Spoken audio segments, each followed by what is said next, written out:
जल उदर नाशक मुद्रा.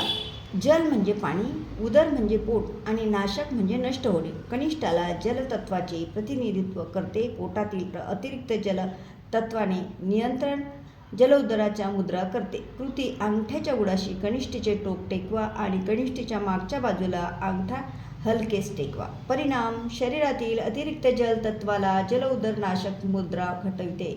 शरीरातील पाण्याच्या चयापचय क्रियेला योग्य रीतीने प्रभावित करते. त्यामुळे शरीरातील पाण्याचे साठे साचून राहत नाही. लाभ: ड्रॉप्सी आजारासाठी संस्कृतमध्ये जलउदराचा शब्द वापरला आहे.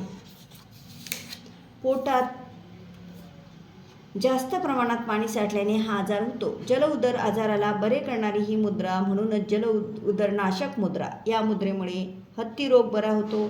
चेहरा, हात आणि पाय यासारख्या शरीराच्या कोणत्याही भागात आलेल्या सूज बरी होते. जास्त प्रमाणात लाळेची निर्मिती, डोळ्यात पाणी तरळणे, नाक वाहणे, अति जळजळ, जुलाब यावर लाभदायी. फुफ्फुसामध्ये पाणी साचणे, सांध्यांमध्ये होणारा आंतरिक स्त्राव बरा होतो. मासिक पाळीच्या वेळी होणारा अतिरिक्त रक्तस्राव आटोक्यात येतो. अतिरिक्त मूत्रस्राव नियंत्रित होते. डोळ्यातून पाणी गळणे थांबते. थँक्यू.